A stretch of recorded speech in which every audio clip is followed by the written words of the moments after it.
All right, so on to the other endocrine glands. Much of the rest of this will, where it concerns glands stimulated by the anterior pituitary, will be repetitious.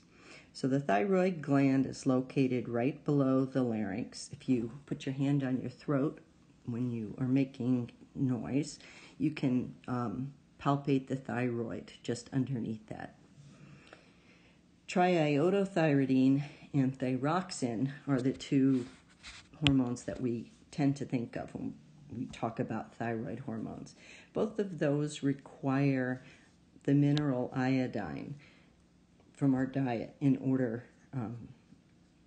to be produced. And that's really important because we get iodine only through our diet, right? It's an element on the periodic table. We acquire it because either we eat plants that took it up from the soil, or we eat animals that ate plants that took it up from the soil.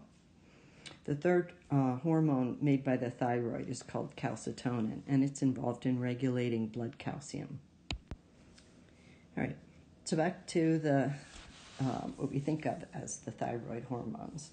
The function of triiodothyronine T3 and thyroxine T4 is to alter metabolism, and it alters metabolism of carbohydrates. So essentially, abnormally low levels of either of these two are going to lead to fatigue, right? Because you're not going to be able to generate sufficient energy from carbohydrates. High levels can be expressed as mania. So again, you see this pattern where we have a thyroid releasing hormone from the hypothalamus, thyroid stimulating hormone from the anterior pituitary, and then the third gland, the thyroid gland, producing its hormones. The thyroid's response to insufficient iodine is to hypertrophy or enlarge. The problem is it's still not going to be able to make sufficient thyroid hormone because there's not enough iodine. And when that happens, the thyroid enlarges so much that we see something that's visible externally, and that's called a goiter. Hyperthyroidism, one of the sort of telltale signs are bulging eyes because of increased pressure inside the eyeball. Low thyroid hormone levels, T3 and T4 levels, are associated with feeling cold all the time, low energy, sort of mental fog, and also weight gain. Your appetite is stimulated because your body senses that there isn't enough carbohydrate energy around. Unfortunately, eating more doesn't solve the problem. Hyperthyroidism has the opposite pattern of symptoms. People tend to lose weight, they have lots of energy, they're warm, even when you might not expect them to be. Congenital hypothyroidism, right? Hypo means low. Congenital means that you're born with the condition, is the result of insufficient thyroid hormone production by the mother during pregnancy, and it leads to short stature and profound mental disability. The third hormone produced by the thyroid is called calcitonin, and it's called that because it plays a role in regulating blood calcium. When calcitonin is released, it stimulates bone deposition, right? So bone deposition is going to take calcium out of the bloodstream in order to build bone. So it's not surprising that calcitonin is released when blood calcium is high. It stimulates the osteoblasts, right? Remember, the osteoblasts are the bone building cells. They become more active, secrete osteoid, that form of collagen that attracts calcium, and that pulls calcium out of the bloodstream and stores it in bone. Now, remember when we have homeostasis, or to maintain homeostasis,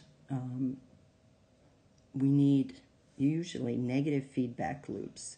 And in the case of the endocrine system, we often have dueling negative feedback loops, so that you have one hormone released when the factor is above the set point to bring it back down, and a different hormone released when the variable is below the set point to bring it back up. So what opposes calcitonin from the thyroid is parathyroid hormone from the parathyroid gland. This image is showing us a posterior view. So you have muscles of the neck. The thyroid wraps around the larynx, and on the back surface you have these four little nibs of gland that are referred to as the parathyroid glands. Parathyroid hormone stimulates bone breakdown, right? So when osteoclasts become more active, those are the bone breakers, and osteoblasts become less active, the osteoblasts stop pulling calcium out of the blood, and the osteoclasts get to work dissolving bone, and that releases calcium for uptake into the bloodstream. So parathyroid hormone is going to be released when blood calcium is low, and that will lead to modulation of calcium level. All right, the adrenal glands. The adrenal glands have two components. The adrenal medulla, which is the inner section of the gland, is controlled by the autonomic nervous system, and it releases epinephrine or adrenaline as part of short-term stress response. The adrenal cortex is the outer part of the adrenal gland. The cortex is controlled by the anterior pituitary hormone, adrenocorticotropic hormone. So the adrenal cortex, the outer portion, produces a couple of different kinds of hormones. The first are called glucocorticoids. Gluco for sugar, corticoids for the steroid. These are in fact steroid hormones. The most familiar are cortisone and cortisol, and they're part of our long-term response to stress. They suppress the inflammatory response. They also regulate the metabolism of carbohydrates, proteins, and fats. So they have a really profound influence on our metabolism. Here is a joke. The hypothalamic pituitary adrenal axis is responsible for our stress response. So you have the hypothalamus produces a releasing hormone, then you have a stimulating hormone, and you have the adrenal cortex producing cortisol, which is stress hormone. The other hormones that are produced by the cortex are the mineralocorticoids. Again, minerals are things like salts, and these are hormones that regulate salts that are produced by the adrenal cortex, hence the name. The cortex of the adrenal gland also produces androgens and estrogens. So it's sort of a backup for production of sex steroids. In this image, the cortex is the outer portion. All right, the adrenal medulla is the inner portion of the adrenal gland and is stimulated by neurons in the hypothalamus. So it produces epinephrine and norepinephrine, which are hormones that allow short-term response to stress. And this is the same image as I showed you before. I just couldn't fit it in. So the medulla is in the inner. Then we come to the testes, the male gonads that produce androgens. Andro means male generating. So testosterone is an example of an androgen. Production of androgens increases at puberty and results in a second wave of sexual differentiation that leads to enlargement of the larynx and the vocal cords. That leads to a lower pitch to the voice. Androgens also stimulate the growth of the penis and testes and increase the strength of skeletal muscles by increasing production of skeletal muscle proteins. The testes and androgens that are produced by the testes, right, as you know, by the Leydig cells in the testes or the interstitial cells, are controlled by the hypothalamic pituitary gonadal axis, right? Axis just means line. So you have the hypothalamus releasing gonadotropin, releasing hormone. The anterior pituitary releases either LH or FSH, depending on where one is in the feedback cycle. And that results in the Sertoli cells, which are responsive to FSH, increasing sperm production. LH affects the production of testosterone by the interstitial cells. So this is just showing you the negative feedback associated with the hypothalamic pituitary gonadal axis in men. In this slide, we've got a hormone that's not talked about anyplace else called inhibin. It does what you might think it does. It inhibits the anterior pituitary from releasing FSH. You don't really need to worry about inhibin. You want to focus on the negative feedback effects of the final hormones in the chain on earlier parts of the chain. Gonads in females are called ovaries. The ovary produces estrogen and progesterone, different amounts at different times during the ovarian cycle. At puberty, estrogen and progesterone stimulate the growth of the vagina and the uterus. As androgens do in males, they're responsible for secondary sex characteristics, so female typical body hair, differences in between or I should say not differences, changes in fat distribution at puberty and breast development. Hormones from the ovaries regulate what's referred to as the uterine cycle. So when we're thinking about female reproductive physiology in terms of the hormones that are involved, there are two interconnected cycles. And you definitely want to know the difference between these two, what controls each of them, and what the order of the phases in each of these cycles is. All right, so in females, right, just as in males, the hypothalamus releases gonadotropin, releasing hormone. That controls the release of anterior pituitary hormones, follicle-stimulating hormone, which, guess what, is responsible for follicle development. Remember that inside every follicle in females, there's a single immature egg. And then luteinizing hormone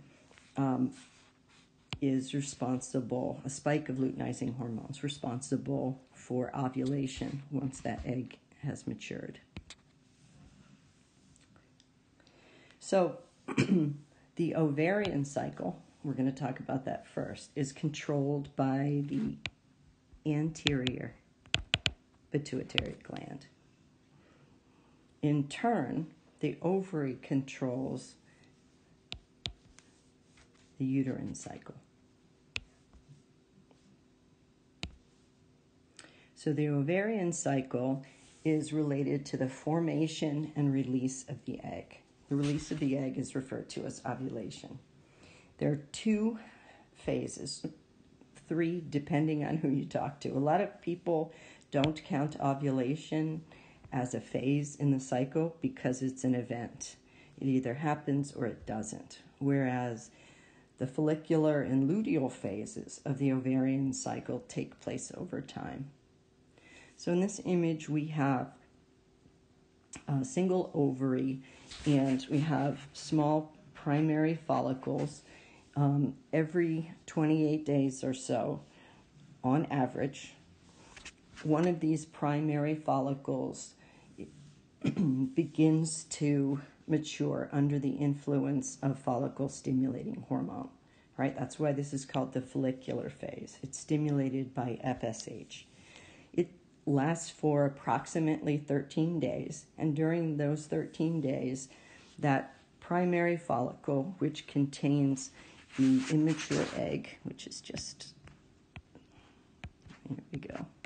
All right, so matures into a secondary follicle, right, and the egg continues to mature. That secondary follicle eventually becomes what's referred to as a vesicular follicle. Vesicular follicle means a follicle that has a vesicle in it. It has a space in it. That space is filled with fluid. Eventually, the fluid builds up, the fluid pressure builds up to a point under the influence of follicle-stimulating hormone that the pressure inside is great, the egg has matured, and the follicle ruptures, right? It's at the surface of the ovary, the follicle ruptures, and when it does, that's what's referred to as ovulation. Remember that the ovary and the oviduct or fallopian tube are not directly attached to one another, right? So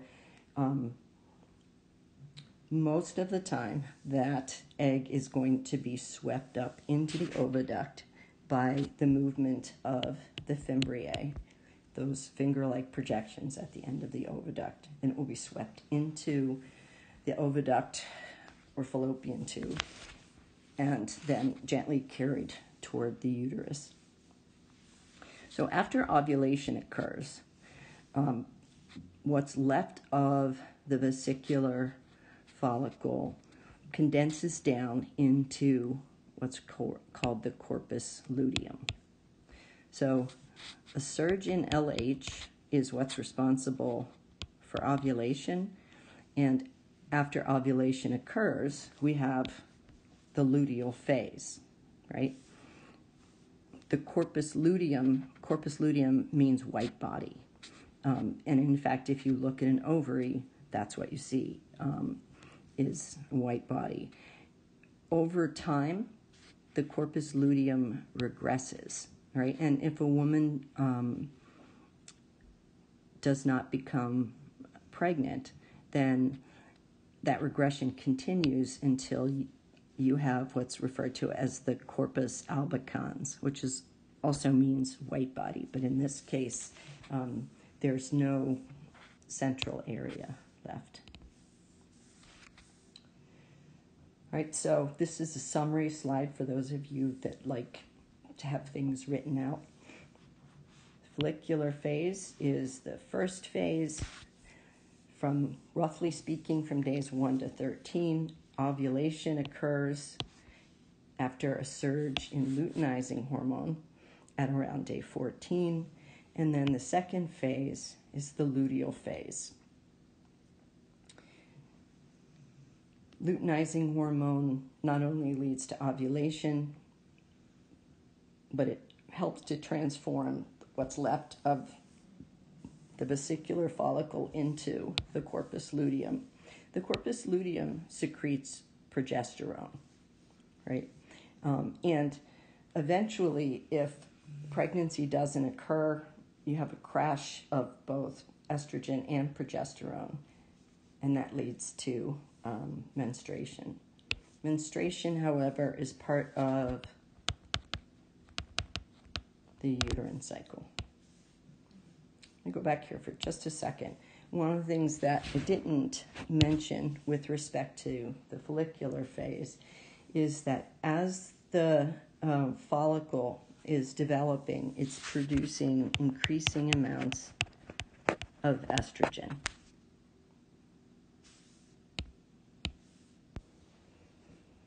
So the production of mature eggs is referred to as oogenesis, just like the production of mature sperm is spermatogenesis. One of the interesting differences that we sort of touched on when we talked about the reproductive systems is that women produce far fewer mature eggs, mature gametes across their life than men do. Men begin producing sperm at a fairly low level early in puberty, and that continues until they pass away, all other things being equal. Women begin to produce mature eggs at the beginning of, actually in the middle of puberty, but that process, the ovaries eventually shut down, and that's what we refer to as the menopause. One of the interesting things about meiosis in eggs as compared to sperm is that oocytes, the egg cells, don't completely mature unless and until fertilization occurs. Sorry, that's my dog here, you hear in the background drinking water. Okay, so when we talk about the uterine cycle, there are 3 phases. Get rid of these numbers because that didn't work. So the beginning of the uterine cycle, the first phase, is menstruation. That's important to remember. Most of us are taught that menstruation is at the end of the menstrual cycle, but this is different, right? We're talking about the ovarian cycle and now the uterine cycle. Menstruation is the first phase, right? And that happens as a result of low levels of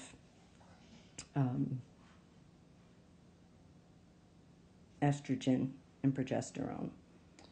The proliferative phase, the second phase, happens under the influence of estrogen from the developing follicle, right? Then we have ovulation in terms of what's happening in the ovary. That leads to, within the ovary, the formation of the corpus luteum from the remains of the vesicular follicle that produces a fair amount of progesterone. And progesterone leads to the secretory phase. So the lining, as you can see in this image, the lining of the uterus builds up, right? If there isn't implantation of a zygote, then that corpus luteum in the ovary is going to regress completely and stop producing progesterone, which is what's being indicated at the end here. So, again, for folks that like things written out, the uterine cycle is a result of ovarian hormones. Menstruation is the first phase, and it's the result of low levels of estrogen and progesterone that lead to disintegration of the endometrium. The second phase is the proliferative phase. As the follicle in the ovary develops, that leads to the production of estrogen, and that estrogen leads to thickening of the endometrium. We have ovulation, right, which is not, it's just an event, it's not a phase. And then after ovulation, in the ovary, we have the corpus luteum forming, releasing lots of progesterone, and progesterone causes a huge increase in thickness, right? So the secretory phase is the third phase.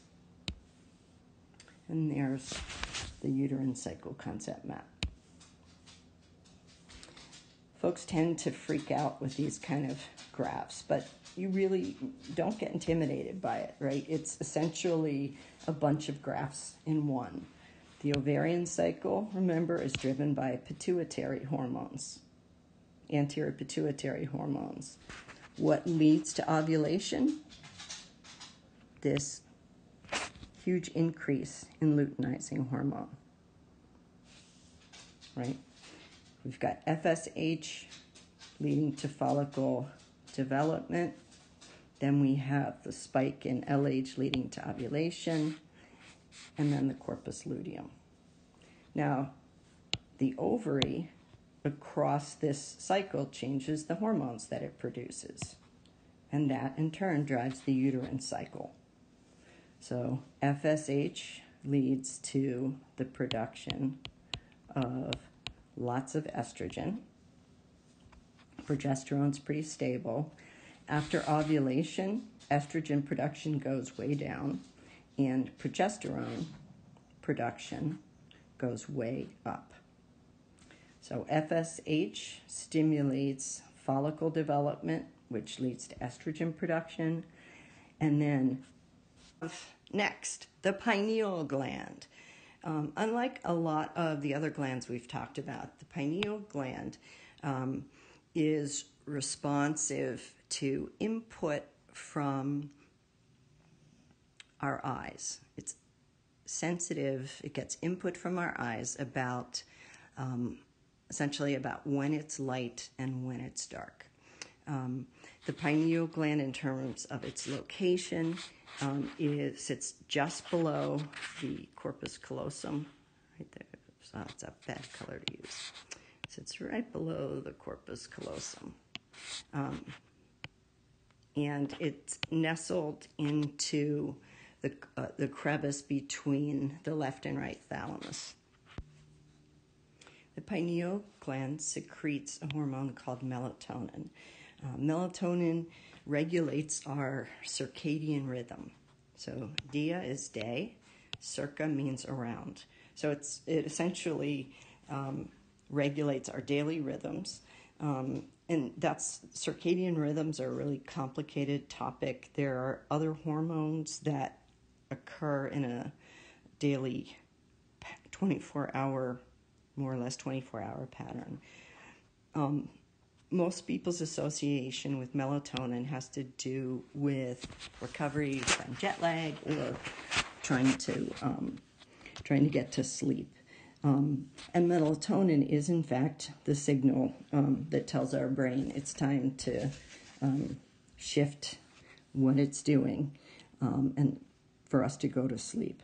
So melatonin increases as light decreases, right? One of the issues with screen time is that our pineal gland is most sensitive to input about blue wavelength light, which is what all of our screens produce. So one of the things that pediatricians and general practitioners will usually recommend before anything else if someone, a child or an adult, is having trouble sleeping, is to take away or refrain from using any sort of handheld device or laptop, tablet for at least an hour. And that allows your pineal gland to start pumping out melatonin. Otherwise, you're going to be lying in the dark trying to fall asleep for a while your pineal gland gets revved up. There's some evidence that melatonin is involved in regulating sexual development. That information isn't really clear. There are cases of precocious puberty in kids that have tumors of the pineal gland, right? So, but those tumors, in addition to producing melatonin, sometimes produce gonadotropin-releasing hormone. So that would then start to stimulate the hypothalamic pituitary gonadal axis. So it's not clear exactly what's going on there. But I think, not a pediatrician, but I would certainly say that taking away screens is probably a better first line thing to do with kids that are having trouble sleeping rather than giving them some melatonin, particularly because it's not regulated by the Food and Drug Administration. So you're not sure what's in the bottle. All right, then we have our friend, the thymus, which you will remember from our study of the lymphatic and immune system. Remember, the thymus is ginormous in kids and decreases greatly in size as we age. So in a kid, it is slightly above, but also is going to cover a lot of the heart. In adults, it's going to be much smaller, right? And for comparison, because sometimes students mix these two up, this is the thyroid gland, right? So the larynx would be here, thyroid, there's the trachea, thymus, and the heart. All right, the pancreas. So the pancreas, you guys know it sits behind the stomach. In this image, the stomach has been sort of faded out, but it would really be like that. And you get a little bit of pancreas over here, a little bit over here, but usually it's covered up by the stomach. Pancreas is both exocrine and endocrine. Remember, exocrine glands have ducts and a lumen, right? The space that the material produced by the gland is secreted into, and then the duct carries it to a different location. So the bicarbonate, the digestive enzymes that are produced by the pancreas are transferred through a set of ducts into the small intestine. What we're going to focus on here, though, are two pancreatic hormones that regulate blood glucose levels. Those two would be insulin and glucagon. Take a minute to look at the word glucagon. So glucagon is a hormone that's responsible for making, come on, pen,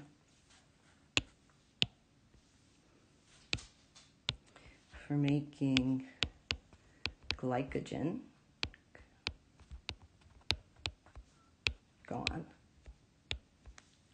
Remember, glycogen is the storage carbohydrate. It's the way our livers and skeletal muscle cells store glucose short term. So also remember that when you have something that's controlled by homeostasis, and you're using hormones for that control, you're often going to have two different hormones. One is released when the factor is above the set point, and the other when the factor is below the set point. And that way you can use negative feedback. So as I said, the pancreatic hormones glucagon and insulin regulate blood glucose levels. If blood sugar is high, let's say you just had ice cream for breakfast, not that I've ever done that, the pancreas is going to release insulin, right? That leads to a reduction in blood glucose because it stimulates the uptake of glucose by cells. On the other hand, when blood glucose is really low, a separate set of cells in the pancreas release glucagon. Glucagon acts on enzymes in the liver, right? So that should tell us, remember that glycogen is made and stored in the liver. So those enzymes are going to break the glycogen down. Glycogen's simply made of glucose stitched together through our friend dehydration synthesis, that anabolic reaction that's used to take glucose monomers and make a polymer. That freed up glucose will diffuse down its concentration gradient into the bloodstream and raise glucose levels to the set point. So, sum it all up. The nervous and endocrine systems are absolutely critical for homeostasis in the body. Our friend the hypothalamus is a neuroendocrine organ, and it bridges both systems, so it acts between the systems. The nervous system is the way the endocrine system gets to learn about the external environment. Right, the pancreas can respond to changes in blood glucose level, but it can't know that without the nervous system that you're planning to go out for ice cream.